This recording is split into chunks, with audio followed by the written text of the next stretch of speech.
10টি পাপ 10টি অপরাধের কথা আজ আমরা জানবো ইনশাআল্লাহ। যেই গুনাহগুলোর সাজা শুধু আখিরাতেই দেওয়া হবে না, আল্লাহ রাব্বুল আলামিন নগদে দুনিয়াতে ওই পাপিষ্ঠকে বুঝিয়ে দিবেন। ওই পাপের শাস্তি দুনিয়াতেও তাকে পেতে হবে, আখিরাতেরটা তো থাকবেই। মুহতারাম হাজরিন, আজ আমরা যে বিষয়ে সামান্য কিছু কথা আরজ করব ইনশাআল্লাহ, এরপর কিছু প্রশ্ন উত্তরে আমরা চলে যাব। আল্লাহ রাব্বুল আলামিন তার আনুগত্য এবং তার নির্দেশ মানার মধ্যে বিশ্ব মানবতার মুক্তি এবং শান্তির ব্যবস্থা রেখেছেন। আর আল্লাহর নির্দেশ লঙ্ঘন, আল্লাহর নিষেধাজ্ঞা লঙ্ঘন, আল্লাহ রাব্বুল আলামিনের পথ নির্দেশকে যারা অ্যাভয়েড করে চলে তাদের জন্য রয়েছে দুনিয়াতে শাস্তি, আখিরাতে কঠোর শাস্তি। আমরা অনেক সময় দুনিয়াতে পাপিষ্ঠ, অপরাধী, গুনাহগার এবং আল্লাহর অবাধ্যদেরকে বাহ্যত দেখি তারা সুখে আছে, তাদের দিনকাল ভালোই চলছে। বরং অনেক সময় দেখা যায় আল্লাহর হুকুম মোতাবেক যারা চলে, আল্লাহর আদেশ নিষেধ মেনে যারা চলে, তাদের জীবনে কিছুটা গ্লানি, পেরেশানি, টেনশন এগুলো থাকে। এবং এই বিষয়টি নবী করিম সাল্লাল্লাহু আলাইহি সাল্লামের বিভিন্ন হাদিস দ্বারাও প্রমাণিত। তিনি বলেছেন, আশাদ্দুন নাসি বালাআন আল আম্বিয়া সুম্মাল আমসাল ফাল আমসাল। মানুষের মধ্যে সবচেয়ে বেশি বিপদগ্রস্ত, বিপর্যস্ত, পেরেশানি এবং নানা গ্লানি তাদেরকে স্পর্শ করে যারা, তারা হলেন আল্লাহর নবীগণ, রাসূলগণ। এরপর নবী রাসূলদের সাথে যাদের যত মিল হবে আদর্শের দিক থেকে, আমলের দিক থেকে, বিশ্বাসের দিক থেকে, তাদের জীবনে তত বাধা, তত বিপত্তি, তত সমস্যা, তত পেরেশানি আসবে। এটা নবী সাল্লাল্লাহু আলাইহি সাল্লাম আগে থেকে ভবিষ্যৎবাণী করেছেন ওহীর আলোকে। কিন্তু এরপরও আমরা যাদেরকে আল্লাহর অপরাধী, আল্লাহর হুকুমের নাফরমানকারী অথচ সুখী দেখি, এই মানুষগুলোকে আমরা সুখে দেখি, শান্তিতে দেখি, এটা একটা বাহ্যিক রূপ মাত্র। এই মানুষগুলোর ভেতরকার অশান্তি, তাদের সাময়িক শান্তির পর চূড়ান্ত অশান্তি এবং তাদের দুঃখের অনেক অধ্যায় সম্পর্কে আমাদের বেশিরভাগ মানুষেরই জানা নাই। এই জন্য দুনিয়ার জিন্দিগির বড় একটা ফিতনা, একটা বড়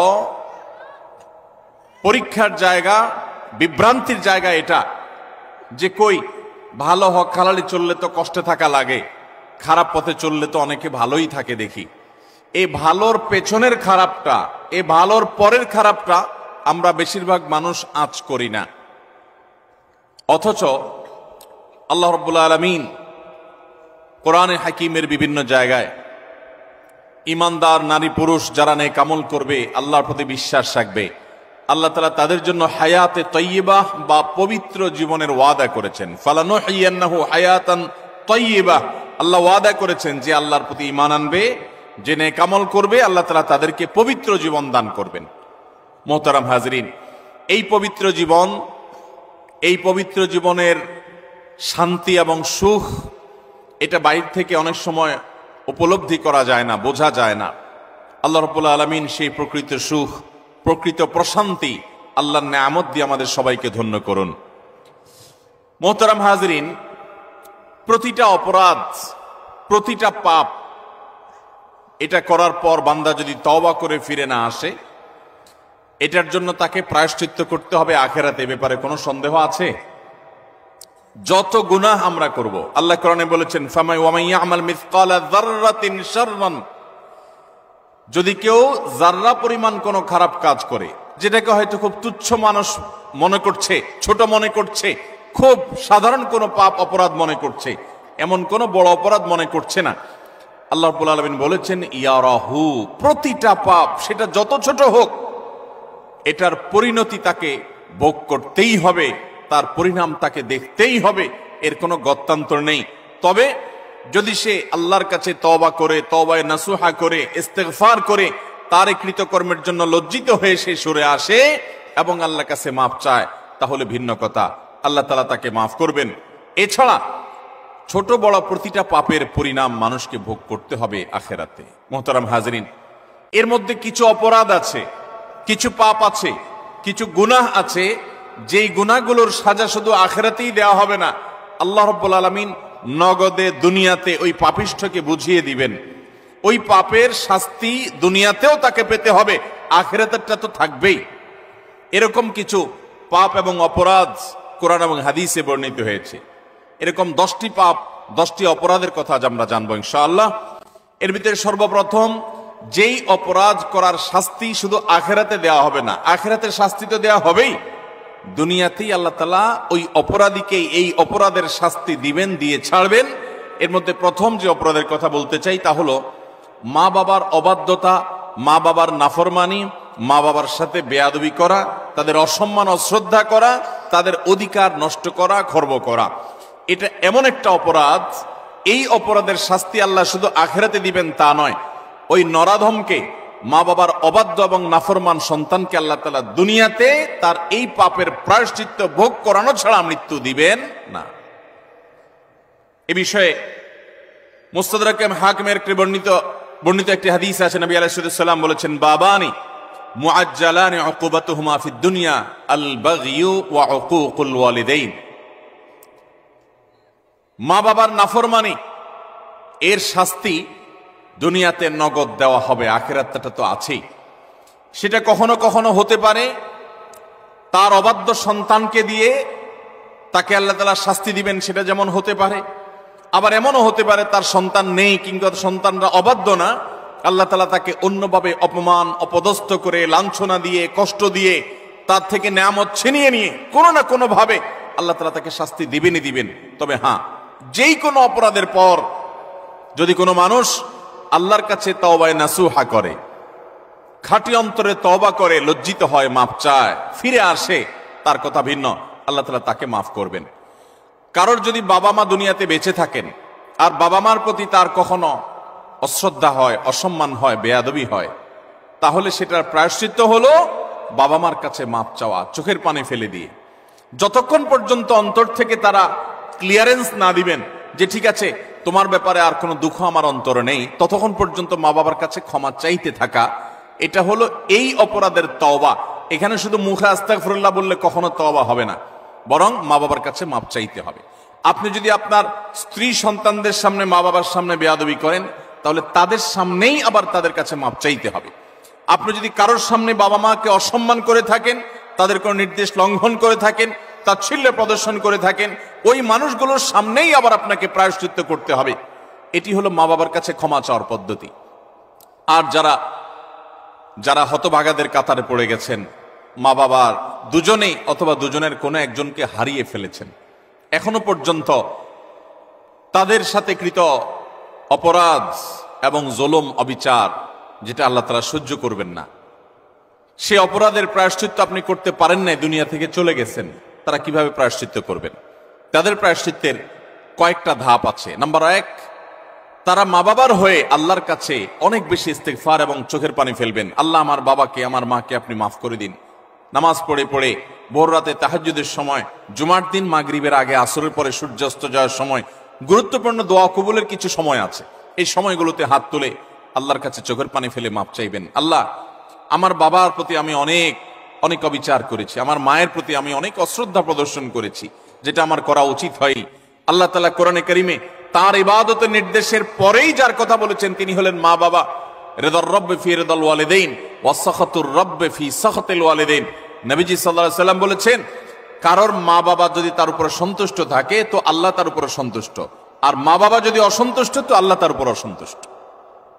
মা বাবা হলো মানুষের জান্নাতের দুয়ার, এটাকে ঠিক রাখলে মানুষের জন্য জান্নাতের পথ সুগম হয়। মোহতারাম হাজরিন, এই জন্য কোন ইমানদার যদি তার মা বাবাকে হারিয়ে ফেলেন, দুজনের কোনো একজন চলে যান, এটা বড় দুর্ভাগ্যের কথা যে জীবদ্দশায় মাপ চাওয়া হয় নাই। প্রায়শ্চিত্ত করার জন্য প্রথম কাজ হলো মা বাবার হয়ে অনেক বেশি বেশি ইস্তিগফার করা, ক্ষমা প্রার্থনা করা, তাদের হয়ে আল্লাহর কাছে আপিল করা, দোয়া করা, আল্লাহ তাদেরকে মাফ করে দিন। এই কাজটি অনেক বেশি পরিমাণে করতে থাকা, দিল থেকে করতে থাকা এক। দ্বিতীয়ত যে কাজটা করতে হবে তা হলো সহিহ মুসলিমে বর্ণিত একটা হাদিস থেকে আমরা জানতে পারি, নবী আলাইহিস সালাম বলেছেন, কোন ব্যক্তি তার বাবা মার প্রতি বাধ্যগত হওয়ার, তাদের অনুগত হওয়ার, তাদের প্রতি সদাচরণ করার একটা গুরুত্বপূর্ণ পাঠ এবং অংশ হলো মা বাবার অগোচরে কিংবা তাদের উপস্থিতিতে তাদের যে বন্ধু বান্ধব আছেন, তারা যাদের সাথে উঠা বসা করতেন, তাদের সহপাঠী যারা ছিলেন, সেই মানুষগুলোকে বাবা মার মতো সম্মান করা। ধরুন আপনার বাবা দুনিয়া থেকে চলে গেছেন, বাবার বন্ধু কারা ছিলেন, বাবার সহচর কারা ছিলেন, বাবার একান্ত কাছের কারা ছিলেন। আপনার বাবা বেঁচে থাকতে আপনার ছোট ভাই বোনদেরকে অনেক আদর করতেন, আপনার বাবার অনুপস্থিতিতে আপনি তাদেরকে আদর করলেন। আপনার বাবা বেঁচে থাকতে তার নাতি নাতনিদেরকে অনেক কেয়ার করতেন, তিনি নাই, আজকে আপনি তার হয়ে সেই কাজটা করলেন। আপনার বাবা বেঁচে থাকলে তার বন্ধু বান্ধবদের সম্মান করতেন, স্নেহ করতেন, ভালোবাসা দিতেন, দাওয়াত দিয়ে খাওয়াতেন, আপনি তার অগোচরে সেই কাজটা করলেন। এভাবে আপনার বাবা মা দুনিয়া থেকে চলে যাওয়ার পরও তাদের পক্ষ থেকে এই কাজগুলো করার মাধ্যমে আপনি বিররুল ওয়ালিদাইন বা মা বাবার প্রতি সদাচরণের কাজটা আঞ্জাম দিতে পারবেন। আল্লাহ তাআলা আমাদের সবাইকে মা বাবার সদাচরণকারী, মা বাবার অনুগত সন্তান হওয়ার তৌফিক দান করেন। নবী আলাইহিস সালাম, বিভিন্ন নবী রাসূলগণ কোরআনে কারিমে তাদের বিবরণ এসেছে, তাদের সম্পর্কে আল্লাহ রাব্বুল আলামিন এই সার্টিফিকেট দিয়েছেন। তারা কখনো কখনো আল্লাহর কাছে দোয়া করেছেন যেন তারা মা বাবার প্রতি সদাচরণকারী হন। এটা খুব সহজ বিষয় না। অনেক বদমেজাজ সন্তান আছে, অনেক কুলাঙ্গার সন্তান আছে যে বাবা মার প্রতি তারা অশ্রদ্ধা প্রদর্শন করে। বাবা মা ত্রুটি করতে পারে, বিচ্ছুতি করতে পারে, তারাও যদি অন্যায় করে সন্তানের প্রতি তাদেরও বিচার হবে, কিন্তু সন্তান হিসেবে আপনার চেষ্টা থাকবে বাবা মার সামনে কখনো অশ্রদ্ধা হয়, অসম্মান এমন কোনো কাজ না করা। আব্দুল ইবনে আব্বাস রাদিয়াল্লাহু তাআলা বলেছেন, তুমি তোমার বাবা মায়ের সামনে যদি জামা ঝাড়া দাও, কাপড় ঝাড়া দাও, ধুলাবালি সরাও, বাবা মার সামনে এই কাপড় নাটা, এটাও বাবা মার সামনে বেয়াদবির শামিল। আল্লাহর জমিনে কারোর সামনে যদি তুমি সবচেয়ে বেশি কাচুমুচু করতে হয়, সে হলো তোমার বাবা মা। তোমার সবচেয়ে বেশি বিনয়ের হকদার যদি কেউ থাকে আল্লাহর জমিনে, তিনি হলেন তোমার বাবা মা। যার কথা তুমি অন্ধের মতো মানবে, কোরআন হাদিসের খেলাফ না হলে, তিনি হলেন তোমার বাবা মা। এই জায়গাটা আর কারোর জন্য হতে পারে না। অথচ আজকাল বেশিরভাগ যুবক, বেশিরভাগ কিশোরদেরকে দেখবেন যে আল্লাহর জমিনে যার চাইতে সবচেয়ে বেশি, যার সঙ্গে সবচেয়ে বেশি ঝাড়ি মেরে কথা বলা যায়, তারা মনে করে তিনি হলেন কে? মা। সবচেয়ে বেশি ঝাড়ি যাকে দিয়ে আমাদের আজকাল কিশোররা, যুবকরা কথা বলে, তিনি হলেন কে? হতভাগা মা। আল্লাহ রাব্বুল আলামিন আমাদেরকে মানুষ হওয়ার তৌফিক দান করুন, মুসলমান হওয়ার তৌফিক দান করুন। মা বাবার মর্ম ততক্ষণ পর্যন্ত মানুষ বোঝে না যতক্ষণ পর্যন্ত সে বাবা মা না হয়েছে। আল্লাহ তাআলা আমাদেরকে বাবা মার কদর করার তৌফিক দান করুন। তাহলে এক নম্বরের অপরাধ পেলাম আমরা, বাবা মার প্রতি যদি কেউ অবজ্ঞা করে, অশ্রদ্ধা করে, অসম্মান করে, তাদের কথা না মেনে চলে, লঙ্ঘন করে। হ্যাঁ, তারা কোনো অন্যায় কথা বললে সেটা মানা যাবে না, ন্যায়সঙ্গত কথা বললে সেটা মানতে হবে। এই ক্ষেত্রে যদি কেউ ত্রুটি করে, বিচ্যুতি করে, বাবা মার অবাধ্য হয়, তার এই শাস্তি আল্লাহ শুধু আখিরাতেই দিবেন তা নয়, দুনিয়াতে তাকে এর জন্য প্রায়শ্চিত্ত ভোগ করতে হবে। তবে যদি সে মাপ চেয়ে এটাকে সুরাহা করে ফেলে এবং এটা ক্ষমা চেয়ে নেয়, তাহলে আল্লাহ তাআলা আশা করা যায় মাফ করবেন। নাম্বার 2, কারোর প্রতি জুলুম, কারোর প্রতি অবিচার, গায়ের জোর খাটানো, মাস্তানি গুন্ডামি করা, প্রভাব প্রতিপত্তি দেখানো, যে কাউকে দুর্বল পেয়ে তার উপরে চড়াও হওয়া, কাউকে ঠকিয়ে নিজের কাজ সিদ্ধ করা, এই মানুষের প্রতি জুলুম, অবিচার, এটার শাস্তি আল্লাহ তাআলা দুনিয়াতে দেন। পৃথিবীর ইতিহাসে এমন একজন জালেম দেখাতে পারবেন না যে জালেম জুলুম করেছে আর তার প্রায়শ্চিত্ত তাকে দুনিয়াতে পেতে হয়নি। পৃথিবীর ইতিহাসের সর্বপ্রথম জালেম, মানব সভ্যতার, মানব ইতিহাসের সর্বপ্রথম জালেম ছিল কাবিল, আদম আলাইহিস সালামের ছেলে কাবিল। সে জুলুম করেছে নিজের আপন ভাই হাবিলের প্রতি। আল্লাহ তাআলা তার মুখ সম্মোচন করে দিয়েছেন, তাকে অপমান অপদস্থ করেছেন, তার এই কুকর্ম আল্লাহ তাআলা ফাঁস করে দিয়েছেন। এটি ছিল আল্লাহর পক্ষ থেকে তার জন্য দুনিয়ার শাস্তি, আখিরাতের শাস্তি তো আছেই। পৃথিবীর ইতিহাসে বহু জালেম গিয়েছে, নমরুদ জুলুম করেছে, আবু জাহাল জুলুম করেছে, উতবা সাহেবা জুলুম করেছে, অনেক পরাশক্তি জুলুম করেছে। আল্লাহ তাআলা তাদের প্রত্যেককে অপদস্থ করেছেন, অপমান করেছেন, তাদের মুখ সম্মোচন করেছেন, তাদের শাস্তি দিয়েছেন। তবে আল্লাহ ছাড় দেন, আল্লাহ ছাড় দেন। আল্লাহ বলেছেন ইন্নামা নুমলি লাহুম, আমি ছাড় দিয়ে রাখি, ইন্না কাইদি মাতিন। ছাড় দেওয়ার পরে যখন ধরি, সেই ধরাটা হয় বড় শক্ত, সেটা থেকে বাঁচার কোনো উপায় থাকে? জুলুম এমন অপরাধ, কোন মুসলমান যদি কোনো হিন্দুর প্রতি জুলুম করে, কোন নামাজি মানুষ যদি কোনো বেনামাজির প্রতি জুলুম করে, কোন ধার্মিক মানুষ যদি কোনো অধার্মিক মানুষের প্রতি জুলুম করে, তারপরও আল্লাহ তাআলার সাহায্য ওই মাজলুমের প্রতি থাকে, হোক সে অমুসলিম, হোক সে অন্য ধর্মের মানুষ, কারণ জুলুমকে আল্লাহ কখনো সহ্য করেন। ভাইরা আমার, পশু পাখি তাদের কোনো জান্নাতও নাই, জাহান্নামও নাই। পশু পাখির কোনো জান্নাত জাহান্নাম আছে? তাদের কোনো ইবাদত বন্দেগী আছে? আল্লাহ তাআলা কিয়ামতের দিন গরু ছাগলকে জিজ্ঞাসা করবেন, তোমার যৌবনকাল কিভাবে কাটাইছো? ঘাস খায় কাটছো নাকি শুয়ে শুয়ে কাটছো? আল্লাহ জিজ্ঞাসা করবেন। জিজ্ঞাসাবাদ হবে মানুষের এবং জিনের। পশু পাখির কোনো জিজ্ঞাসাবাদ হবে? পশু পাখির আল্লাহ জিজ্ঞাসা করবেন, ঘাস বেশি খাইছো কিনা, অপচয় করছো কিনা? তোমার মালিক তোমাকে ঘাস খাইতে দিছে, অর্ধেক খাইছে আর অর্ধেক ফালাইছো, অপচয় করছো, জবাব দাও। এরকম কোনো কথা আছে হাদিস কোরআনে? নাই। তাদের কোনো বিচার নাই। কিন্তু জুলুম এমন অপরাধ, পশু পাখি পর্যন্ত একজন আরেকজনের প্রতি জুলুম করে। একটা গরু অন্য গরুটার উপরে চড়াও হয়ে তাকে আক্রমণ করে রক্তাক্ত করে ফেলেছে, গায়ের জোর ছিল।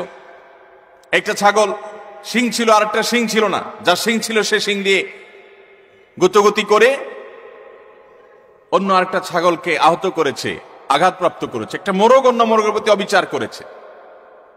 নবী করিম সাল্লাল্লাহু আলাইহি ওয়াসাল্লামের সুস্পষ্ট হাদিস পাওয়া যায়, কিয়ামতের ময়দানে এই পশুগুলোকে আল্লাহ তাআলা মাটি হওয়া থেকে আবার পুনরায় সৃষ্টি করবেন এবং দুনিয়াতে যে যার প্রতি অবিচার করেছে সেই অবিচারের বিচার আল্লাহ করবেন। যে এখন তুমি, যে দুর্বল ছিল সে সবল যে তার প্রতি জুলুম করেছে, তার প্রায়শ্চিত্ত স্বরূপ তাকে সে গুঁতো মারবে এবং এর শাস্তি পাবে। এরপর আল্লাহ বলবেন, কুনু তুরাবা, তোমরা আবার মাটি হয়ে যাও, আবার তারা মাটির সাথে মিশে যাবে। অর্থাৎ তাদের কোনো বিচার নেই। কিন্তু পশু পাখিও যদি একে অন্যের প্রতি জুলুম করে, আল্লাহ রাব্বুল ইজ্জত তার বিচার কিয়ামতের ময়দানে করবেন। তাহলে মানুষের জুলুম এটা কত জঘন্য হতে পারে, কত ভয়াবহ হতে পারে। কোরআনে কারিমে আল্লাহ তাআলা বলেছেন, ওমা রাব্বুকা বিযাল্লামিল লিল আবিদ, তোমার রব আল্লাহ তিনি বান্দার প্রতি কোনো জুলুম করেন না। আল্লাহ হাদিসে কুদসিতে বলেছেন, ইন্নী হারামতু যুলমা আলা নাফসি, আমি আল্লাহ বলেছেন তিনি আল্লাহ, তিনি তার নিজের প্রতি নিজে জুলুমকে হারাম করে দিয়েছেন। আল্লাহর উপরে কোনো হালাল হারাম করার কেউ আছে? হালাল হারাম করবে তো তিনি, যিনি মহান সৃষ্টিকর্তা, তিনি নিজে সৃষ্টিকর্তা, তাকে আবার হালাল হারাম বাতাবে কে? তার জন্য কোনো বিধিনিষেধ তো থাকার কথা নয়, কিন্তু তিনি নিজের প্রতি নিজে এটা আরোপ করেছেন যে আমি জুলুমকে আমার উপরে হারাম করে দিয়েছি। আজ সমাজের চতুর্দিকে তাকালে দেখবেন এই ভয়াবহ অপরাধ। আমরা অনেকে নামাজ কালাম পড়ছি, মুখে হয়তো দাড়িও আছে, আমি হয়তো নিজেকে মুসলমান দাবিও করছি, আমি হয়তো তাসবিহ তিলাওয়াতও করছি, অথচ আমি একজন রিকশাওয়ালাকে দুর্বল পেয়ে জুলুম করছি, আমি হয়তো অধীনস্থ কর্মচারীকে দুর্বল পেয়ে জুলুম করছি, আমি হয়তো আমার চাইতে আরেকজন একটু কম ক্ষমতা সম্পন্ন তাকে পেয়ে আমি চড়াও হচ্ছি, আমি হয়তো আমার মালিক অনুপস্থিত আছে এই দুর্বলতা আমি তার সম্পদের প্রতি জুলুম করছি, তার কাজ ফাঁকি দিয়ে জুলুম করছি। এভাবে চতুর্দিকে দেখবেন জুলুমের এক মহোৎসব চলছে। আল্লাহ রাব্বুল আলামিন কোরআনে কারিমে পরিষ্কার ভাবে জানিয়েছেন যে জুলুম যদি কেউ করে, এই জুলুম চুল পরিমাণও যদি করা হয়, এর বিচার আল্লাহ তাআলা করবেন। আখিরাতে শুধু বিচার হবে তা নয়। আমরা যে হাদিসটি আবু দাউদ এবং তিরমিজিতে পাই, সেই হাদিসে নবী সাল্লাল্লাহু আলাইহি ওয়াসাল্লাম বলেছেন, মা মিন যামবিন আজদারু আন ইউআজ্জিলাল্লাহু লিসাহিবিহি আল উকুবা ফিদ দুনিয়া মা মা ইয়াদখিরুহু ফিল আখিরাহ মিসলাল বাগয়ি ওয়া কাতিআতির রাহ। জুলুম এবং অবিচার যদি কেউ করে, তো এর শাস্তি আখিরাতে যা আল্লাহ রেখেছেন তা তো হবেই, দুনিয়াতে নগদ শাস্তি ভোগ করা ছাড়া মানুষ পা নাড়াতে পারবে না। একজন জালিম দেখাতে পারবেন না যে জালিম জুলুম করতে করতে হাসতে হাসতে দুনিয়া থেকে চলে গেছে, তার ভেতরে ত্রাস সৃষ্টি হয়েছে, কোনো না কোনো ভাবে আল্লাহ তাআলা তার জীবনটাকে জীবন্ত জাহান্নাম করেছেন, অথবা অপমান অপদস্থ করেছেন, বা ভেতরে ভেতরে শাস্তি দিয়েছেন। এই শাস্তি ভোগ করা ছাড়া কোনো জালিম যেতে পারে না। এই জন্য ভাইরা আমার, কারোর প্রতি যদি জুলুম হয়, বিশেষ করে আমাদের তরুণ বন্ধুদেরকে আমরা বলি যে কয়েকজন বন্ধু যখন একসাথ হন, শরীরের মধ্যে একটা ভাবসাব চলে আসে। কয়েকজন কলেজে পড়ুয়া বন্ধু, আজকাল কলেজে পড়া লাগে না, এখন কিশোর গ্যাং বাইর হইছে, পুস্কে পুস্কে 4-5 জন একসাথে হয়ে গেলেই মাস্তান হয়ে যায়, ঠিক না বেঠিক? 4-5 জন একসাথে হলে শরীরে একটা ভাবসাব চলে আসে। একা একা যদি চায়ের দোকানে যান, তো আস্তে করে খুব নরম সুরে বলেন, মামু 1 কাপ চা দেন। আর যখন 4-5 জন 6-7 জন একসাথে যান, তো শরীরে ভাব চলে আসে। একবারে বেশি 2বার যদি ডাকা লাগে ওই টি বয়কে, ওই কর্মচারী বেচারাকে, তখন তার দিকে তেড়ে যান, শক্ত কথা বলেন, জোরে আওয়াজ করেন, ভাবখানা এমন যে আপনি কি হনুরু হয়ে গেছেন। গাড়িতে উঠেছেন, বাসে উঠেছেন, কয়েকজন মিলে উঠেছেন, তো মনে হচ্ছে যে কিছু একটা বাসে উঠে গেছে, কোনো একটা হাইওয়ান জন্তু উঠে গেছে, এরকম একটা ভাব চক্কর, ঠিক না ভাই? ঠিক ভাইরা আমার, কয়েকজন মিলে শক্ত আছেন, একজন রিক্সাওয়ালা হয়তো 10 টাকার জায়গায় 15 টাকা চাইছে, 1 টাকাও দিলেন না, পুরো টাকা না দিয়ে চলে গেছেন, বেচারা ফেল করে চেয়ে আছে, কিছু বলার ক্ষমতা নাই। মনে রাখবেন, এর সবগুলো আল্লাহর খাতায় লেখা হচ্ছে। একটি পাপ এমন নাই, একটি জুলুম নাই যে জুলুম আল্লাহর খাতায় লেখা হচ্ছে না। নবী করিম সাল্লাল্লাহু আলাইহি ওয়াসাল্লাম সেজন্য বলেছেন, সেদিন আসার আগে নিজেদের এই সকল মামলাগুলোকে নিষ্পত্তি করে ফেলো, মানুষের অধিকারগুলো দিয়ে ফেলো, যাদের প্রতি জুলুম করেছ মাপ চেয়ে সেগুলোকে ক্ষমা চেয়ে সবগুলোকে চূড়ান্তভাবে নিষ্পত্তি করে ফেলো। যেদিন এগুলোর বিচার যখন আল্লাহ শুরু করবেন তখন কাউকে ছাড় দিবেন না। নবী সাল্লাল্লাহু আলাইহি ওয়াসাল্লাম বলেছেন, আতাদরুনা মানিল মুফলিস, তোমরা কি জানো সবচেয়ে বড় ভিখারিকে, অভাবীকে? সাহাবীরা বলেছেন, আল মুফলিসু ফিনা মান লা দিনারাহু ওয়া লা দিরহামা, হে আল্লাহর রাসূল, আমাদের মধ্যে যার টাকা পয়সা নাই সেই তো অভাবী, আমরা জানি। নবীজি সাল্লাল্লাহু আলাইহি ওয়াসাল্লাম বলেছেন, আরে সে অভাবী, আসল অভাবী না। আসল অভাবীর পরিচয় তাহলে শুনো।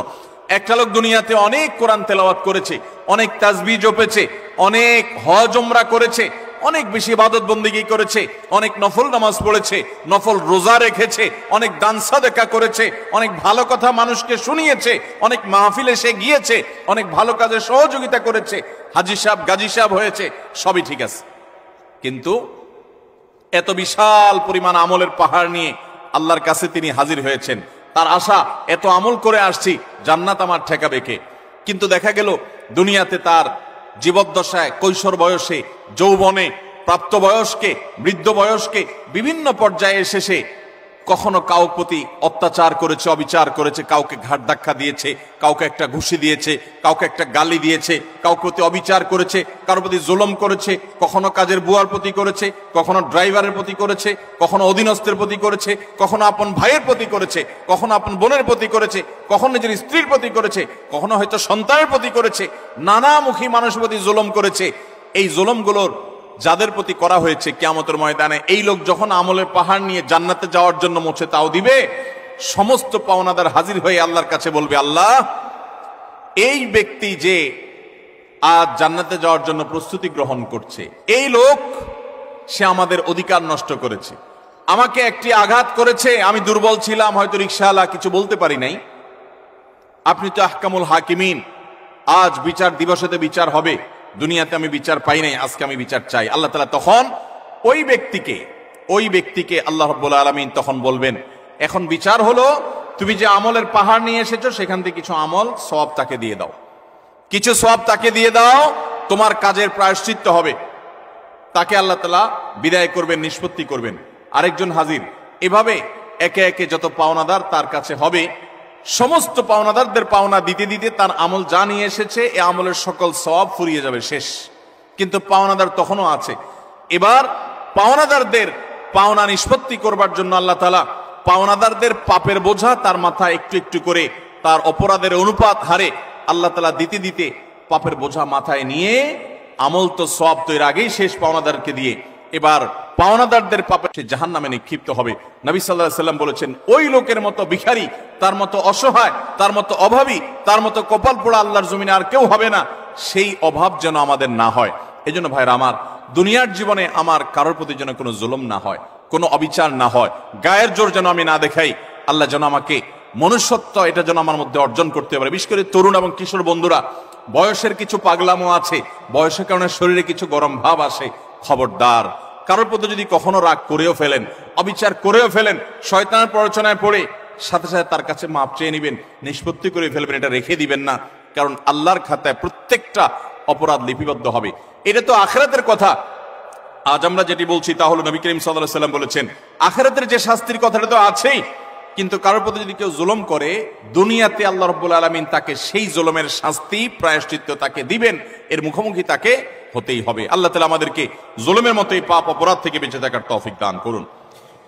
3 এবং 4 এবং 5 এই তিনটি আরেকটি হাদিসে এসেছে। 3 নম্বর হলো আত্মীয়তার সম্পর্ক ছিন্ন করা, 4 নম্বর হলো কথায় কথায় মিথ্যা কথা বলা, এবং 5 নম্বর হলো আমানতের খেয়ানত করা। কেউ টাকা রেখেছে, আপনি মেরে দিলেন, কারোর কাছ থেকে বাকি নিয়েছেন, আর ওই লোকের চেহারাও মারালেন না, সামনেও গেলেন না, কারোর কাছ থেকে হাওলাত নিয়েছেন, এরপর তার মোবাইল নাম্বারই ব্লক করে ফেললেন।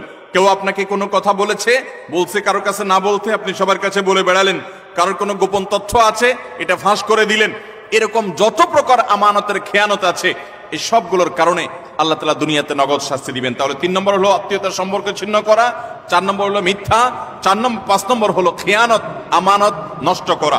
এই কয়েকটা পয়েন্ট একসাথে তাবরানীতে বর্ণিত হয়েছে। নবী সাল্লাল্লাহু আলাইহি ওয়াসাল্লাম বলেছেন যে কয়েকটা অপরাধ আছে, এগুলোর শাস্তি আখিরাতে হওয়ার পাশাপাশি দুনিয়াতে হওয়াটা অধিকতর উপযুক্ত হবেই হবে, এর কোনো বিকল্প নাই, ব্যত্যয় নাই, আল্লাহ তাআলা এটি করবেনই। তার ভিতরে একটা হলো আত্মীয়তার সম্পর্ক ছিন্ন করা। অনেক মানুষ আছেন নিজের আপন ভাইয়ের সাথে সম্পর্ক ভালো নাই, বোনের সাথে সম্পর্ক ভালো নাই, কোনো যুক্তি খাটবে না। আপনার ভাই খারাপ এই যুক্তি দিবেন, বোন খারাপ সে যুক্তি দিবেন, এই যুক্তি খাটবে না। সে খারাপ, আপনি তো খারাপ হবেন না, আপনাকে তো ভালো হতে হবে। আপনি নিজে থেকে তার প্রতি সদাচরণ করার চেষ্টা করবেন, আপনি তার সাথে নিজে থেকে উইলিংলি মিশতে যাবেন, তার কল্যাণ চাইবেন, তার জন্য দোয়া করবেন। হ্যাঁ, তার সাথে মিশতে গেলে সে ক্ষতি করে, সে মামলা মোকদ্দমা করে, সে শত্রুতা করে, তাহলে ভিন্ন কথা, আপনি যান বাঁচানোর জন্য দূরে থাকতে পারবেন। কিন্তু আত্মীয়তার সম্পর্ক রক্ষা করা সুন্নত না নফল? আত্মীয়তার সম্পর্ক রক্ষা করা কি নফল কাজ না সুন্নত কাজ? ফরজ।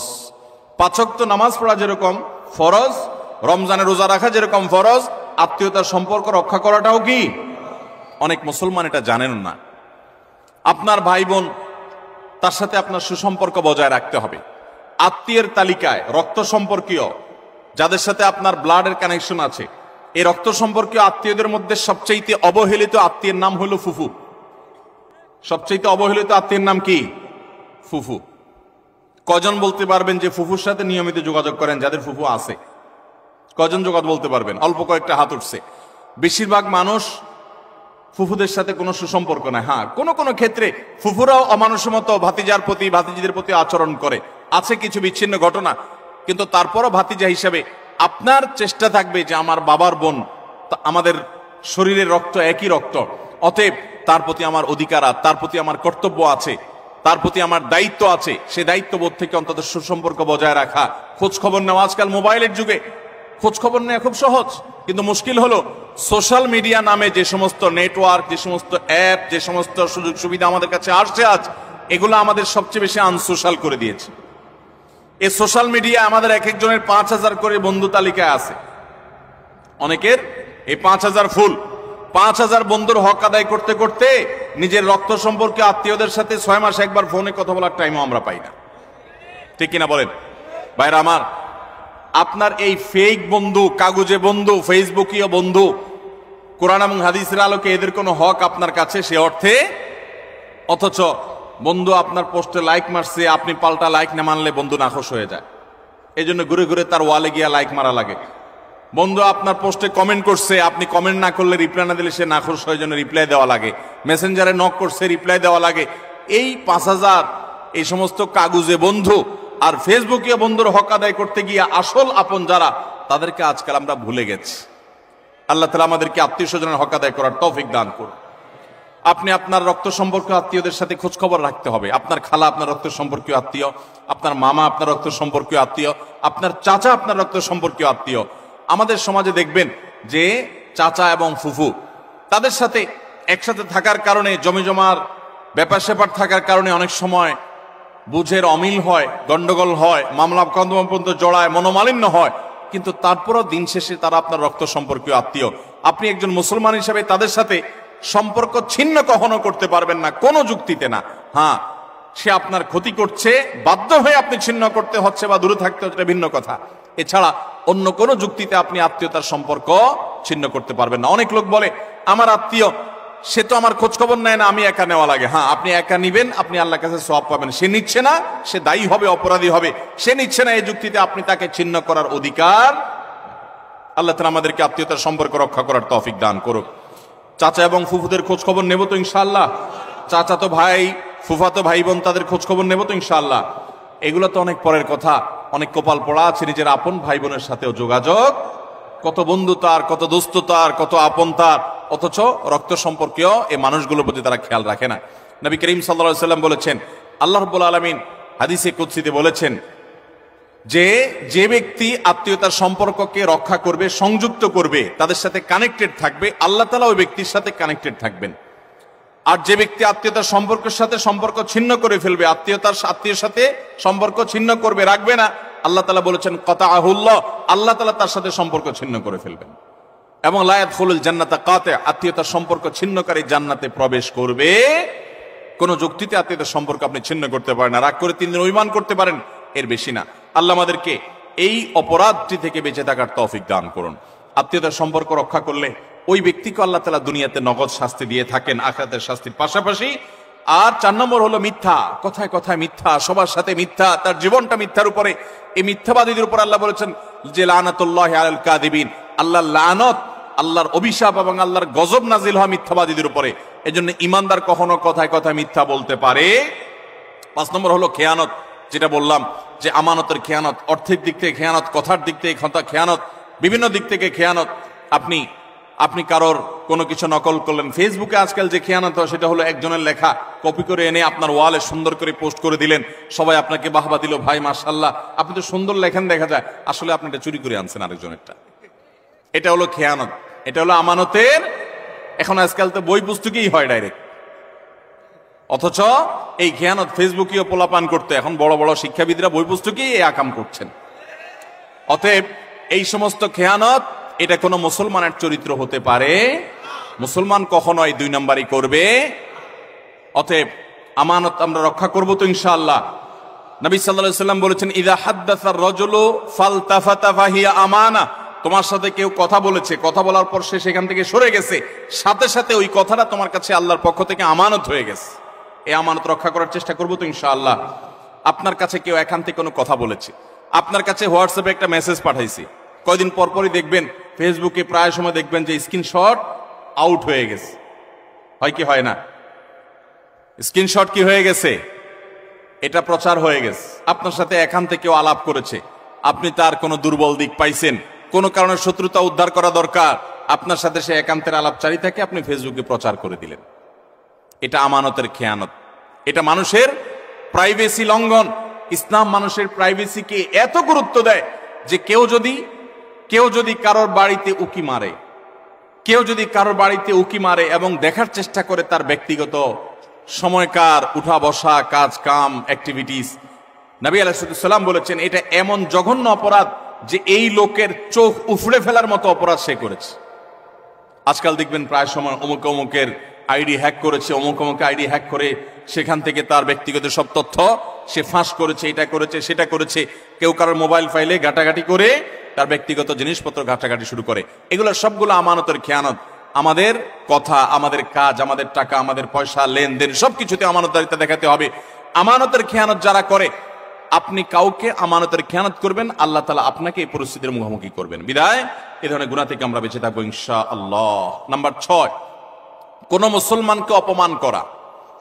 আমাদের যুবকদের কাছে আজকাল সবচাইতে প্রিয়, সবচেয়ে পছন্দের পাপ হলো এটা, যে পাপটা করতে আমাদের যুব সমাজ সবচেয়ে বেশি মজা পায়, স্বাদ পায়, এনজয় করে। রসিয়ে রসিয়ে যে পাপটা করে আমাদের যুবক বন্ধুরা, সেটা হলো কাউকে অসম্মান করা, অপমান করা। দেখবেন 2-4 জন বন্ধু মিলে আরেকজনকে নিয়ে টিজ করছে, আরেকজনকে নিয়ে উত্ত্যক্ত করছে, আরেকজনকে নিয়ে বাজে কথাবার্তা বলছে। এমনকি আপনার ইউনিভার্সিটিগুলোতে আমরা প্রায় সময় দেখি যে কি হয়ে থাকে, র্যাগিং এর শিকার হয় ছোট ভাইয়েরা, জুনিয়ররা, এবং এটাকে তারা মনে করছে তাদের অধিকার। মানুষ যখন অসভ্য হয়ে যায়, পশুদের মধ্যে এই কালচার নাই যে একে অন্যকে অপমান করে তারা এরকম অসভ্যের মতো আনন্দ উৎসব করে, এটা তাদের মধ্যে পর্যন্ত নেই। আল্লাহ তাআলা সেজন্য এই মানুষগুলোর সম্পর্কে বলেছেন উলাইকা কাল আনআমি বাল হুম আদাল, যাদের হিতাহিত জ্ঞান নাই, ভালো মন্দ পরখ করার মতো ক্ষমতা নাই, অন্যায় করে আবার সে উল্লাস করে, ফুর্তি করে, এই মানুষগুলো চতুষ্পদ জন্তুর চাইতে আরো খারাপ, কারণ চতুষ্পদ জন্তু এত খারাপ হতে পারে না। অতএব আমাদের যুবক বন্ধুরা, কোনোদিন কাউকে অপমান করে, কাউকে কষ্ট দিয়ে, কাউকে আঘাত করে, আসেন 4-5 বন্ধু একসাথে, এক বেচারা একা একা যাচ্ছে, তাকে নিয়ে হাসাহাসি করলেন, ঠাট্টা মশকরা করলেন, ইয়ারকি ফাজলামতি করলেন, তাকে অপমান করলেন, তাকে অপদস্থ করলেন, তাকে বেইজ্জত করলেন। অথচ এটা তার জন্য কষ্টের, এটা তার জন্য বেদনার, এটা তার জন্য যন্ত্রণার। আপনি যে মানুষ হয়ে থাকেন, আপনি যে মুসলমান হয়ে থাকেন, তো আপনার হাসি তামাশার নামে, বন্ধু বান্ধবের সাথে আড্ডার নামে আপনি কখনোই অপকর্ম করতে পারেন? নবী করিম সাল্লাল্লাহু আলাইহি সাল্লাম বলেছেন, আবু দাউদে বর্ণিত হয়েছে, কোনো মানুষ সে যদি আরেকজনকে অপমান করে, এমন একটা জায়গায় যেখানে ওই লোকটা অপমান থেকে বাঁচার চেষ্টা করছে, সে চায় কেউ তার জন্য সাহায্যের হাত বাড়িয়ে দেখ, সেখানে আপনি তাকে আরো অপমান করলেন, তাহলে আপনি নিশ্চিত জেনে রাখেন, লিখে রাখেন, আপনার জীবনে এরকম পরিস্থিতি আসবে যে আপনি কোন পরিস্থিতিতে মানুষের সাহায্যের জন্য আপনি হাত বাড়াবেন, কিন্তু সাহায্য পাবেন না, পাবেন অপমান। কারণ মানুষকে অপমান করলে তার শাস্তি আল্লাহ তাআলা দুনিয়াতে নগদ দিয়ে থাকে। আল্লাহ তাআলা এই অপরাধ থেকে, এই গুনাহ থেকে আমাদেরকে বেঁচে থাকার তৌফিক দান করুন। ভাইরা আমার, ভালো মুসলমান হওয়ার জন্য ভালো মানুষ হতে হবে। আপনি কয়েক বন্ধু মিলে একসাথে হাসি ফুর্তি করতে পারেন, আনন্দ তামাশা করতে পারেন, খেলাধুলা করতে পারেন, ক্রীড়া কৌতুক করতে পারেন, শরিয়ার সীমানায় থেকে। আপনি সেটা করতে গিয়ে কাউকে নিয়ে আপনি হাসাহাসি করতে পারেন। একটা মেয়ে হাঁটে হেঁটে যাচ্ছে, আপনি দেখে ওই মেয়েটাকে শুনিয়ে শুনিয়ে এমন কথা বললেন যে কথা শুনে মেয়েটার মানসিকভাবে আঘাতপ্রাপ্ত হচ্ছে, আপনি তাকে অপদস্থ করছেন, নোংরা কথা বলছেন। যুবকদের মধ্যে এই রোগ আছে না নাই? জনে জনে ঘরে ঘরে আজকে এই রোগ ভরে গেছে। ভাইরা আমার, আল্লাহ আপনাকে বিবেক দিয়েছেন, আপনি আনন্দ অবশ্যই করতে পারেন, আপনি অবশ্যই কৌতুক করবেন, আপনি অবশ্যই ক্রীড়া করবেন, আপনি অবশ্যই রসিকতা করবেন, বন্ধুদের সাথে মজা করবেন, কিন্তু আপনার মজা আরেকটা মানুষের কষ্টের কারণ, আপনার মজা আরেকটা মানুষের অপমানের কারণ হতে পারে না। আপনার বিবেককে জিজ্ঞাসা করুন, কোন পশু এত নিচে নামে না। আল্লাহ তাআলা আমাদের যুবকদেরকে সঠিক এবং সুন্দর পথে চলার তৌফিক দান করুন। মনে রাখবেন, এই সমস্ত অপকর্মের একটা শাস্তি তো আপনাকে নগদে পেতেই হবে, সেটা হলো অপরাধ বোধের অদৃশ্য দাহন। অনেক লোক আছে দেখবেন, বৃদ্ধ বয়সে এসে হাজী সাহেব, গাজী সাহেব, দাড়িয়ালা, হজরতজি ইত্যাদি সেজে যায়, কিন্তু উনি জানেন উনি যৌবন বয়সে বহু মেয়েকে উত্ত্যক্ত করেছে, বহু ছেলের গায়ে হাত তুলেছে, বন্ধু বান্ধব মিলে বহু অন্যায় করেছে, বহুত আকাম কুকাম করেছে। এই সমস্ত আকাম কুকামের কথা যখন মনে হয়, তখন অপরাধ বোধের একটা জ্বালা আছে ভেতরে, সে নিজেকে নিজে জানে যে আমি কত খারাপ ছিলাম, এই যন্ত্রণায় সে ভুগতে থাকে। আর যারা যৌবনকালে এই সমস্ত অন্যায় এবং পাপাচার থেকে বেঁচে থেকে তাদের যৌবনকে পরিচ্ছন্ন করে, পড়াশোনা করে, কেরিয়ার গড়ে তোলে, সামাজিক কর্মকাণ্ড করে, বন্ধু বান্ধব মিলে ক্রীড়া কৌতুক করে, শরিয়ার সীমানার মধ্যে থেকে কারোর প্রতি অবিচার অন্যায় করে না, তাদের এই জীবনের সবচেয়ে নগদ আল্লাহ তাআলার পক্ষ থেকে যে পুরস্কার আছে, তাহলে মানসিকভাবে সে ফিল করে যে আমি অন্যায় করি নাই, আমি অবিচার করি নাই, আমি যৌবন বয়সে ভালো কিছু কাজ করতে পেরেছি। আল্লাহ আমাদেরকে যৌবনকালে ভালো কোনো কাজ করার তৌফিক দান করুন। আমরা এই সমস্ত অনাচার থেকে বেঁচে থাকবো তো ইনশাআল্লাহ। আজকাল যুবকদেরকে দেখবেন, প্রায় সময় দেখবেন রোস্টিং ভিডিও বানায়। ভিডিওর নাম কি? Roasting video. রোস্টিং ভিডিও মানে কি? একজনকে রোস্ট করে। এতদিন আমরা শুনছি মুরগি রোস্ট করে, এখন পোলাপান কি রোস্ট করে? মানুষ রোস্ট করে।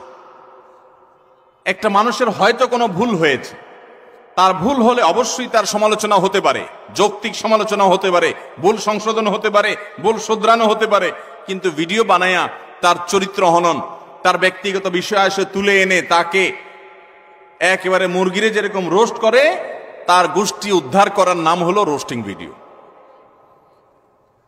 আমরা কোন সভ্যতায় বসবাস করছি?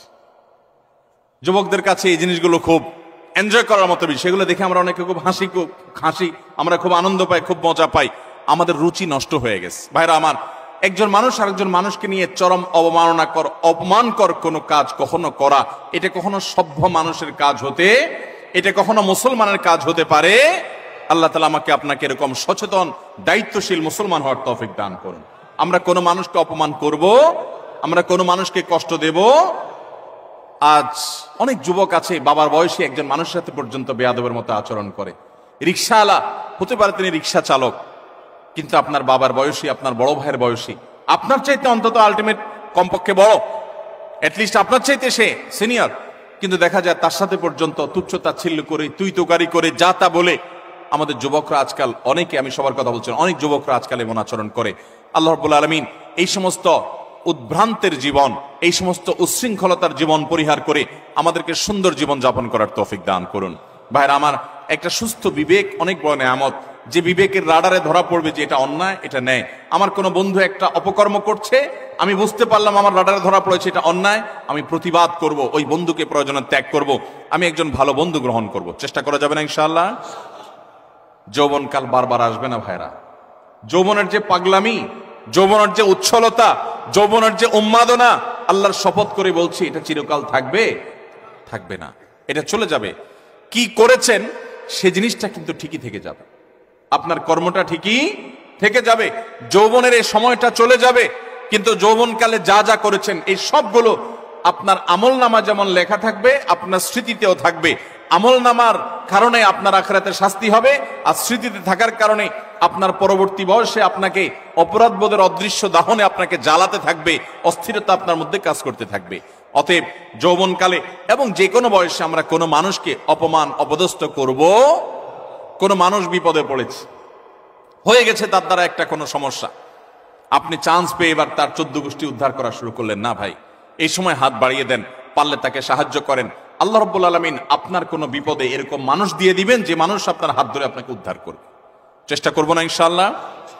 তাহলে 6 নম্বর অপরাধ এটি যে কোনো মানুষকে অপমান করলে, কোনো মুসলমানকে অপমান করলে তার শাস্তি আল্লাহ রাব্বুল আলামিন দুনিয়াতে দেন। এবং যে ব্যক্তি কোনো বিপদে পড়া মানুষকে, যার দরকার সাহায্য, সে সাহায্যের জন্য হাহাকার করছে, ওই টাইমে তাকে আরো আঘাত করে, আরো আক্রমণ করে, তার রোস্টিং ভিডিও বানায়, তার চরিত্র হনন করে, তাকে অপমান অপদস্থ করে, এই ব্যক্তি তার যখন জীবনে এরকম পরিস্থিতিতে পড়বে, আল্লাহ তাআলা ঠিক একইভাবে অন্য আরেক পাপিষ্ঠকে দিয়ে আল্লাহ তাআলা তাকে সাইজ করবেন। বিদায় বেঁচে থাকবো তো ইনশাআল্লাহ। নাম্বার 7, মানুষকে দেখানোর জন্য কোনো ভালো কাজ করলে, এখন ফেসবুকের সময়, এমন কোনো ভালো কাজ পাওয়া কঠিন হবে যেটা আমরা ফেসবুকে দেই না। আমরা আমাদের আস-সুন্নাহ ফাউন্ডেশনের বিভিন্ন ভালো কাজ কার্যক্রম ফেসবুকে দেই, সেটা হলো জবাবদিহিতা। ডোনাররা যে ডোনেশন করেন তাদের টাকা কোথায় খরচ হচ্ছে, সেটা কিভাবে খরচ হচ্ছে, সেটা তাদেরকে জানানোর জন্য। ব্যক্তিগত দান, ব্যক্তিগত ভালো কাজ, এটাকে একজন ইমানদার যথাসম্ভব লুকাবার চেষ্টা করবে। হ্যাঁ, অন্যকে উৎসাহিত করবার জন্য দান কখনো প্রকাশ্য দেওয়া যেতে পারে, সেটা প্রশংসনীয় হতে পারে। কিন্তু আজকাল দেখবেন যে যুবকদের দোষ দিয়ে লাভ কি? অনেক মধ্যবয়স্ক মানুষও আছে, দেখা যায় কোনো গরিব মানুষকে হয়তো একটা কলা দান করছে, কলা ত্রাণ হিসাবে। ওই কলা দেখা যায় 6 জন 7 জন মিলে ধরে রাখছে। বোঝার কোনো উপায় নেই কি গরিবকে দিচ্ছে না গরিবে তাদেরকে দিচ্ছে। এই চিত্র আমাদের সমাজে আছে না নাই? সামান্য কয়টা মুড়ি দিচ্ছে, সামান্য একটা কিছু দিচ্ছে, তো এতজন মিলে দিচ্ছে, এটা দেখে বোঝার উপায় নাই যে গরিব মানুষটা দিচ্ছে না এরা গরিব মানুষকে দিচ্ছে। এই সমস্ত তামাশা আমাদের সমাজে হয় কি হয় না বলেন? কদিন আগে একটা ভিডিও ভাইরাল হয়েছে যে এক লোক দোয়া করবে, তো একটা ছেলেকে মোবাইল দিয়া ভিডিও করতে লাগাই দিছে, ওইটা আবার আরেকজন ভিডিও করে ফেলছে। এবার সে হাত তুলে কাঁদতেছে, কান্দা শেষ, মোবাইল অফ করে ভিডিও ফেসবুকে ছেড়ে দিস। ভাইরা আমার, ওমরা করতে গেলে, কোন একটা ভালো কাজ করতে গেলে সেলফি সেলফি সেলফি ছাড়া কিচ্ছু। একটা হুজুর দেখছে দোয়া নিবে, হুজুর কাছে কিছু শিখবে, এখন এসব নাই, হুজুর দাঁড়ান একটা সেলফি নেই। এই রোগ আমাদেরকে প্রচন্ড আকারে ধরছে কি ধরে নাই? একটা হলো স্মৃতি রাখলাম, উৎসাহিত অনুপ্রাণিত হলাম, সেটা ভিন্ন বিষয়। বেশিরভাগ ধান্দাই হলো ফেসবুকে একটা পোস্ট দেবো, মানুষ বলবে ওরে বাপরে বাপ, তুই এই লোক পাইলি কোত্থেকে, মাশাআল্লাহ মারহাবা, কিছু লাইক কমেন্টের বিজনেস হবে। আমাদের মানুষকে দেখাবার প্রবণতা এখন এমন ভাবে হয়ে গেছে যে আমরা এমন কোনো কাজ করি না যেটার ফিডব্যাক দুনিয়াতে আশা করি না, অথচ আল্লাহ তাআলার নেককার বান্দা তারা, যারা কোনো ভালো কাজ করে তার বিনিময় আশা করবে কার কাছে? আল্লাহর কাছে। আল্লাহ তাআলা আমাদেরকে সেরকম নিষ্ঠাবান মানুষ হওয়ার তৌফিক দান করুন। নবী আলাইহিস সালাম বলেছেন মুসনাদ আহমদের হাদিসে, মান সাম্মা আন-নাস বিআমালিহি সাম্মা আল্লাহু বিহি। যে ব্যক্তি কোনো ভালো কাজ করে গল্প দিয়ে বেড়াবে শুধুমাত্র মানুষের কাছে, লোক শোনানো, লোক দেখানো কাজ করবে, আল্লাহ রাব্বুল আলামিন ওই ব্যক্তিকে এই কাজের প্রায়শ্চিত্ত দুনিয়াতেই দিবেন এবং তার শাস্তি দুনিয়াতেই হবে। আল্লাহ তাআলা আমাদেরকে এই লৌকিকতা, মানুষকে দেখাবার জন্য ভালো কাজ করার এই বদ অভ্যাস পরিহার করার তৌফিক দান করুন। নাম্বার 8, যদি কেউ নেয়ামতের নাশুকরি করে, আল্লাহ কোন নেয়ামত দিয়েছেন সেটার নাশুকরি করেছে, এই ব্যক্তিকে আল্লাহ তাআলা নগদ শাস্তি দিবেন। সূরা নাহল 128 নম্বরে আল্লাহ তাআলা বলেছেন, ওয়াদারাবাল্লাহু মাসালান কারিয়াতান কানাত আমিনাতান মুতমাইন্নাহ।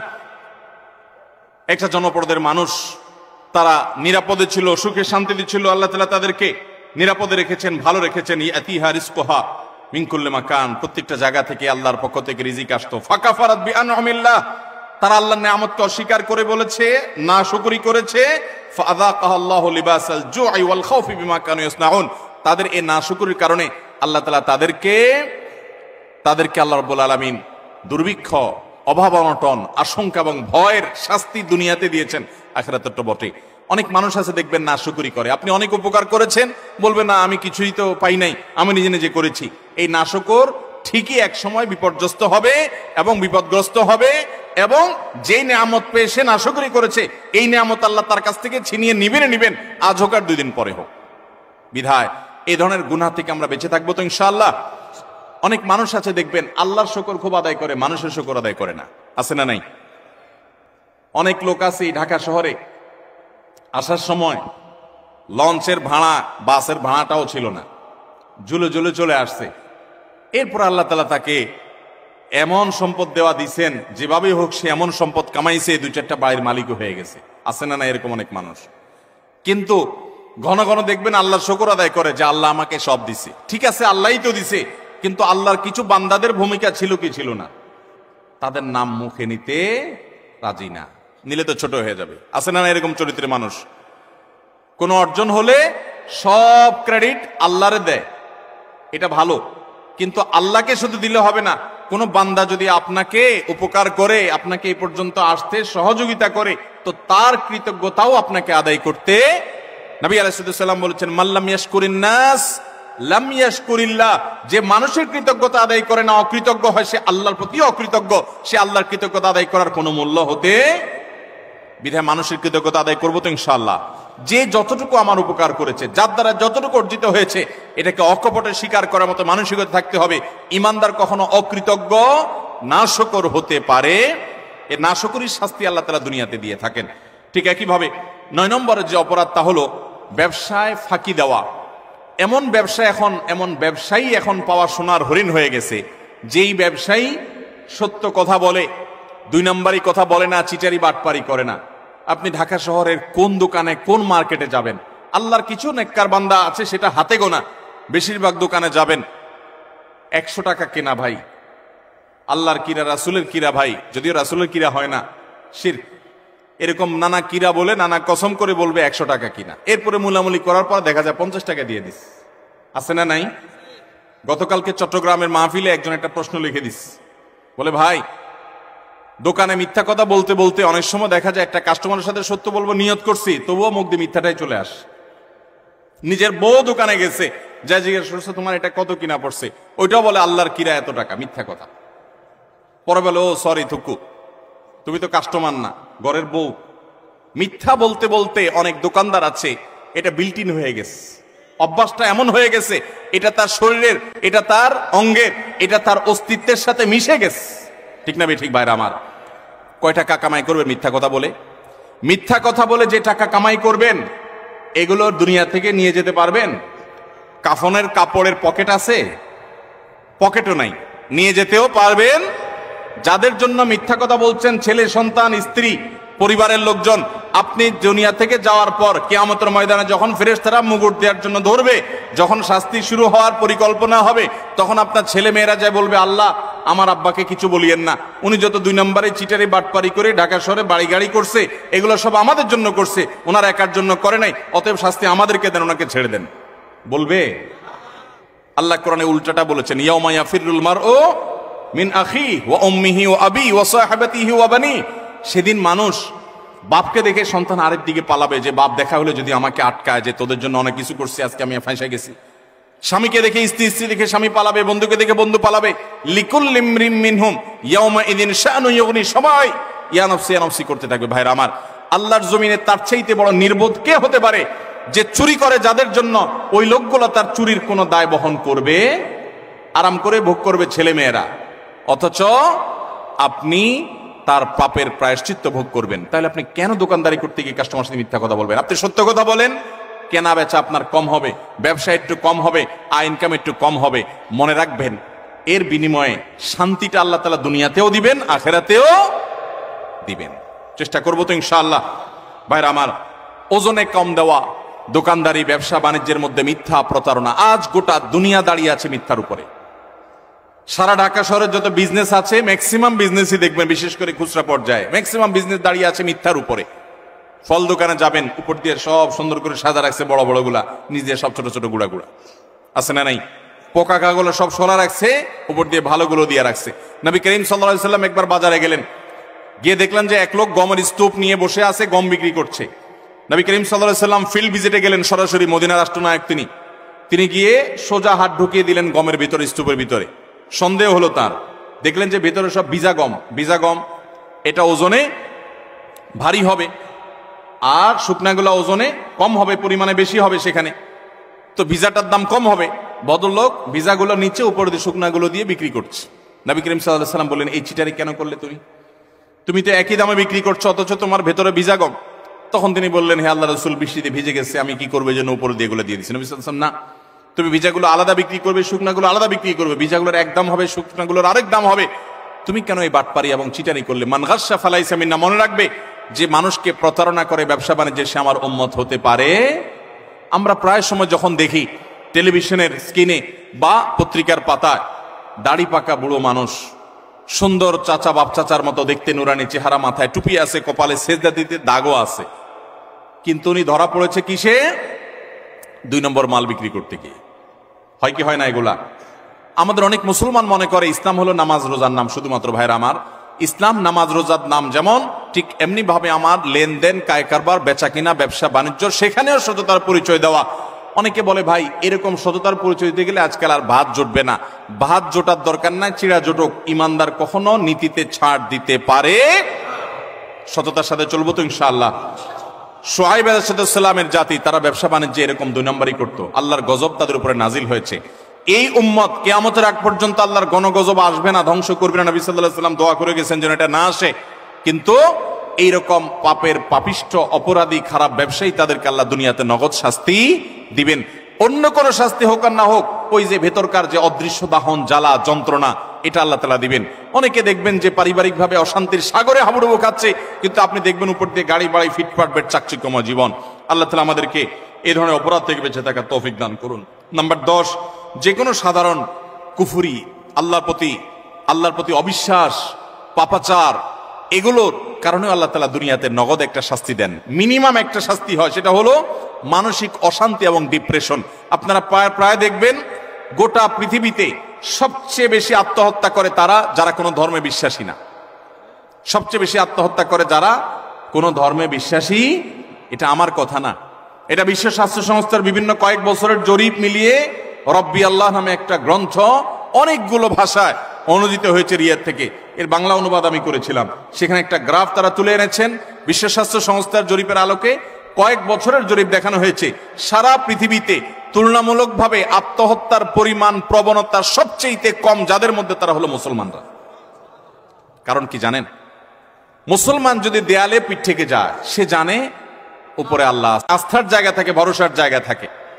আর যার আল্লাহর প্রতি বিশ্বাস না, সে বলে ও স্যাড, ব্যাড, শেষ। আফসোস করা ছাড়া তার কিছু আর থাকে। যালিকা বিআন্নাল্লাহা মাওলাল্লাযীনা আমানু ওয়া আন্নাল কাফিরিনা লা মাওলা লাহুম। আল্লাহ হলেন ঈমানদারদের অভিভাবক, আর কাফেরদের কোনো অভিভাবক থাকে। অতএব ভাইরা আমার, যে কোনো পাপের একটা নগদ শাস্তি হলো মানসিক অশান্তি, মানসিক যন্ত্রণা। আপনি দেখবেন যারা আত্মহত্যা করে মারা যায়, প্রায় সময় দেখবেন, এই যে কিছুদিন আগে, গত বছর সম্ভবত, একজন প্রতিষ্ঠিত একজন নায়ক, তার শ্বশুর আত্মহত্যা করে মারা গেলেন। কিসের অভাব বলেন? টাকা আছে, পয়সা আছে, গাড়ি আছে, হ্যাঁ কিছু দেনা হয়েছেন, কিছু পেরেশানি হয়েছে, এটা তো অনেক গরিব মানুষের হয়, অনেক ইমানদারেরও হয়।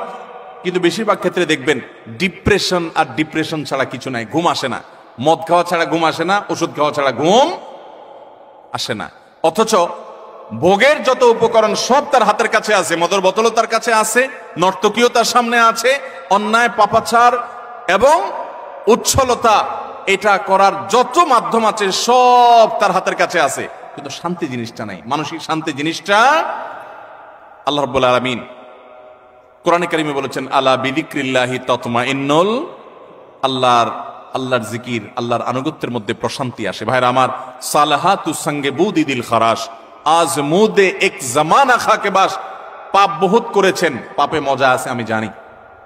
জিনা করেছেন, মাদকের দিকে হাত বাড়িয়েছেন, অন্যায় অনাচার করেছেন, অবৈধ পথে কামাই করেছেন, অনেক টাকা পয়সা করেছেন, কিছু স্বাদ পেয়েছেন আমি জানি। আজ মোদে এক জামানা খাকে বাস। আসুন এবার একটু ভিন্ন স্বাদ আস্বাদন করি। আল্লাহর বাধ্যগত হয়ে, আল্লাহর নাফরমানি ছেড়ে দিয়ে আল্লাহর গোলামীর জীবন কিছুদিন পরীক্ষামূলক করে দেখেন, এটার যে স্বাদ দুনিয়াতে ভোগের জীবনে, সেই স্বাদ কখনো পাওয়া যায়? আল্লাহ আমাদের সবাইকে আল্লাহর সমস্ত নাফরমানি থেকে বেঁচে থাকার তৌফিক দান করুন। চেষ্টা করবো তো ইনশাআল্লাহ। আমরা আবারও এক নজরে বলছি, 10টি অপরাধ যেগুলোর শাস্তি আল্লাহ তাআলা দুনিয়াতে নগদ দিয়ে থাকেন। নাম্বার 1, মা বাবার অবাধ্যতা, মা বাবার নাফরমানি, তাদের সাথে বেয়াদবি, দুনিয়াতে আল্লাহ নগদ শাস্তি দেন। নাম্বার 2, কারো প্রতি জুলুম অবিচার করলে ওই জালিমকে অপমান অপদস্থ করা, তাকে আল্লাহ তাআলা তার ভিতরে ত্রাসের সৃষ্টি করা, অশান্তির সাগরে ডুবানো, নগদ শাস্তি আল্লাহ তাআলা জালিমকে দেন কারো প্রতি জুলুম করলে। নাম্বার 3, আত্মীয়তার সম্পর্ক যদি কেউ ছিন্ন করে। নাম্বার 4, কেউ যদি মিথ্যা কথায় বলে। নাম্বার 5, আমানত দেয় কিন্তু আমানতের খেয়ানত করে, এই ব্যক্তিগুলোর শাস্তি আল্লাহ তাআলা দুনিয়াতে দেন। নাম্বার 6, কাউকে অপমান করলেন, অপদস্থ করলেন, অসম্মান করলেন, কারোর ইজ্জত সম্মানে টানাটানি করলেন।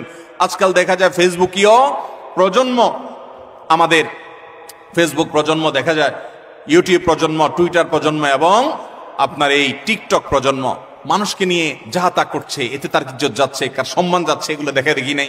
ছবি, ব্যঙ্গ, বিকৃতি, তারপরে যে মানুষকে অপমান অপদস্থ করা, নামকে বিকৃত করা, কোনো মুসলমানের খাসলত হতে পারে না। অনেক সময় ইসলামের নামে আমরা এগুলো করছি। এগুলো যে করবে আল্লাহ তাআলা তাকে দুনিয়াতে নগদ শাস্তি দিবেন, অপমান করবেন, অপদস্থের মুখোমুখি করবেন। নাম্বার 7, মানুষকে দেখাবার জন্য ভালো কাজ করা, মানুষের কাছ থেকে বাহবা কুড়ানোর জন্য লাইক কমেন্ট কামানোর ধান্দায় ভালো কাজ করলে আল্লাহ তাআলাকে দুনিয়াতে নগদ শাস্তি দেয়। ভালো কাজ হবে আল্লাহকে খুশি করার জন্য, মানুষকে দেখানোর জন্য নয়। 8 নম্বর হলো যদি কেউ আল্লাহ রাব্বুল আলামিনের কোন নেয়ামতকে অস্বীকার করে, নাশুকরি করে, অথবা কোনো মানুষের কৃতজ্ঞতা আদায় না করে, এই ব্যক্তিকে আল্লাহ তাআলা নগদ শাস্তি দেন, ওই নেয়ামতটা ছিনিয়ে নিয়ে যান। 9 নম্বর হলো যদি কেউ ব্যবসা বাণিজ্যে 2 নাম্বারি করে, মিথ্যা কথা বলে, কাস্টমারের সাথে, ক্লায়েন্টের সাথে প্রতারণা করে, এই ব্যক্তিকে আল্লাহ তাআলা দুনিয়াতে আযাব তার জীবনে দিয়ে থাকেন। তার সংসারে হয় অশান্তি, না হলে তার কোনো একটা দিক থেকে আল্লাহ রাব্বুল আলামিন ভয়ঙ্কর শাস্তির মুখোমুখি তাকে করে। নাম্বার 10, যেই কোনো আল্লাহর প্রতি অবাধ্যতা, আল্লাহর অবিশ্বাস, আল্লাহর নাফরমানি যারা করে, দুনিয়াতে আল্লাহ তাআলা ডিপ্রেশন, অশান্তি, কষ্ট এবং মানসিক যন্ত্রণা দিয়ে তাদেরকে শেষ করেন। তারা সুইসাইড সেন্টার খুলতে হয়, তাদের আত্মহত্যা করার জন্য জায়গা খুলতে হয়, তাদের জীবনের সুখ এবং শান্তি আল্লাহ তাআলা তুলে নিয়ে যান। আল্লাহ তাআলা আমাদের সবাইকে আল্লাহ রাব্বুল আলামিনের আনুগত্য পরিপূর্ণভাবে করার তৌফিক দান করুন। এই 10টি অপরাধ যেগুলোর শাস্তি দুনিয়াতে নগদ ভোগ করতে হয়, আল্লাহ তাআলা এগুলো থেকে আমাদের সবাইকে বেঁচে থাকার তৌফিক দান করেন। জাযাকুমুল্লাহু খায়রা ওয়া আখিরু দাওয়ানা আনিল হামদুলিল্লাহি রাব্বিল আলামিন।